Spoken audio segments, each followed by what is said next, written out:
Karimnagar MLA Gangula నివాసంలో సోమవారం రోజున మాజీ మంత్రి కొప్పుల ఈశ్వర్, మాజీ శాసనసభ్యులు సుంకె రవిశంకర్లతో కలిసి మీడియా సమావేశం నిర్వహించారు. ఈ సందర్భంగా మాజీ మంత్రి కరీంనగర్ ఎమ్మెల్యే గంగుల మాట్లాడుతూ, ఒక ప్రాంతీయ పార్టీ ఇలాగా ప్రతిపక్షంలో ఉండి ఇంత పెద్ద ఎత్తున రజతోత్సవ వేడుకలను దేశ చరిత్రలోని గొప్పగా లక్షలాది మందితో సభను నిర్వహించడం తెలంగాణ రాష్ట్ర సాధకులు కేసీఆర్కే దక్కిందన్నారు. రజతోత్సవ సభను చూసి ప్రభుత్వం ఉలిక్కిపాటుకు గురైందన్నారు. ప్రైవేట్ పాఠశాలల యాజమాన్యానికి ఆర్టీఏ ద్వారా మెసేజ్లు పంపి సభకు బస్సులు పంపకుండా ప్రభుత్వం అడ్డుకుందని, అయినా కూడా ప్రైవేట్ పాఠశాలల యాజమాన్యాలు ప్రభుత్వానికి భయపడకుండా బస్సులు పంపారని, వారికి బీఆర్ఎస్ పార్టీ పైన ఉన్న అభిమానమే ఇందుకు నిదర్శనమన్నారు. తెలంగాణ ఇచ్చింది సోనియా గాంధీ, కాంగ్రెస్ పార్టీ అని నిన్న మీడియా సమావేశంలో మాట్లాడిన మంత్రులు ఒక్కరు కూడా తెలంగాణ ఉద్యమ సమయంలో పాల్గొనలేదని, ఉద్యమ సమయంలో వారు ఇతర ఏ పార్టీల్లో ఉన్న విషయాన్ని గుర్తు చేశారు. తెలంగాణ రాష్ట్రం కాంగ్రెస్ పార్టీ దయాదాక్షిణ్యాల మీద రాలేదని, తెలంగాణ తొలి ముఖ్యమంత్రి కేసీఆర్ ఆధ్వర్యంలో తెలంగాణ ప్రజలు పోరాడి తెలంగాణ సాధించుకున్నామని అన్నారు.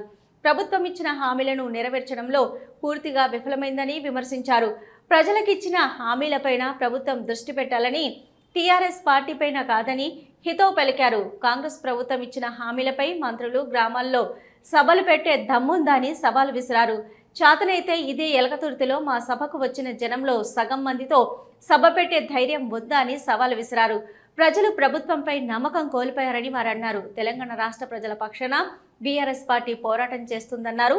ఈ సభ కేవలం నాది మాత్రమేనని, ప్రజలను ఇబ్బందులకు గురి చేస్తే ఉవ్వెత్తున ఎగిసిపడి పోరాటాలు మరింత ఉధృతం చేస్తామని ప్రభుత్వాన్ని హెచ్చరించారు.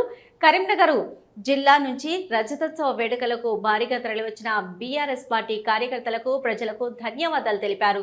ఈ కార్యక్రమంలో మాజీ మంత్రి ఎమ్మెల్యే గంగుల కమలాకర్, మాజీ మంత్రి కొప్పుల ఈశ్వర్, మాజీ ఎమ్మెల్సీ నారదాసు లక్ష్మణరావు, మాజీ ఎమ్మెల్యే సుంకె రవిశంకర్, నగర బీఆర్ఎస్ అధ్యక్షులు చల్లా హరిశంకర్, కరీంనగర్ ఫ్యాక్స్ చైర్మన్ పెండ్యాల శ్యాంసుందరెడ్డి, మాజీ గ్రంథాలయ సంస్థ చైర్మన్ అనిల్ కుమార్ గౌడ్, ఏనుగు రవీందర్ గౌడ్, కొత్తపల్లి మున్సిపల్ మాజీ చైర్మన్ రుద్రరాజు, మాజీ ఉప సర్పంచ్ సుంకిసాల సంపత్రావు, మాజీ కార్పొరేటర్లు గంధె మహేష్, బోనాల శ్రీకాంత్, బండారి వేణు, నాంపల్లి శ్రీనివాస్, మరి సతీష్, నాయకులు గంగాధర చందు, నవాజ్ హుస్సేన్, శ్రీనివాస్ రెడ్డిలు తదితరులు పాల్గొన్నారు.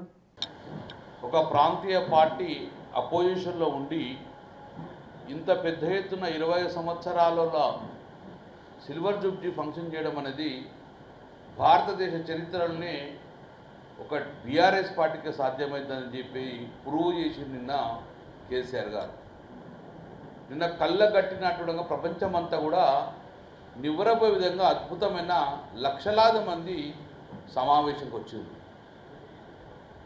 మేమేం అధికార పార్టీ లేం, ఇట్లా పిలిస్తేనే మహిళా సంఘ గ్రూపులన్నీ వచ్చి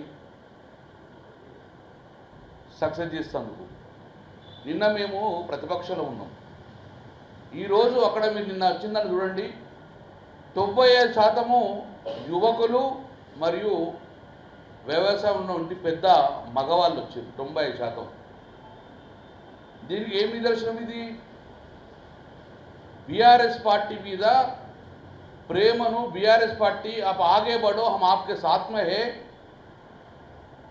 ఈ రాష్ట్రంలో కాంగ్రెస్ పార్టీ 14-15 నెలల లోపలనే విధ్వంసం సృష్టించింది. ఇక మీరు ఎప్పుడొస్తారా అని చెప్పేసి ఇక మేము సంఘీభావంగా వస్తున్నామని చెప్పేసి లక్షలాది మంది ఈరోజు రావడం జరిగింది.